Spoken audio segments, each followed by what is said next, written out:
Urge, Syrie, Washington et ses alliés prônent une réponse plus forte en cas d'attaque chimique vers un canal de Suez à la russe.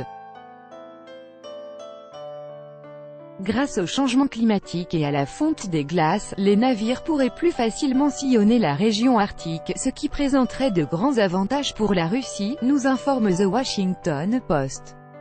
La route maritime du Nord pourrait devenir un nouveau « canal de Suez » pour la Russie, face au réchauffement climatique et à la fonte des glaces en Arctique, relate The Washington Post. Avec le réchauffement de la planète, les navires pourront bientôt naviguer dans les eaux libérées par la fonte des glaces, ce qui réduira le temps de transit et les dépenses liées au transport de marchandises d'Europe vers l'Asie et l'Amérique.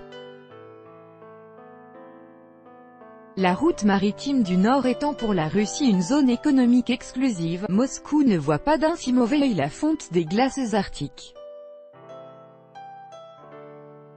Les navires en quête de passage doivent en effet demander des permis et des autorisations auprès de l'administration russe de la route maritime du Nord. Les Russes doivent également facturer des frais supplémentaires de navigation et d'aide au déglaçage. Le principal avantage de cette route est cependant le temps.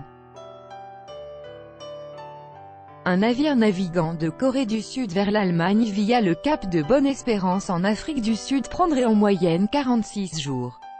Le même voyage via le canal de Suez, 34 jours, mais le voyage par la route maritime du Nord, seulement 23 jours, indique le journal. La route maritime du Nord est la plus courte voie maritime entre l'Extrême-Orient et la partie européenne de la Russie. Elle relie les ports de l'Arctique aux grands fleuves de la région du Nord.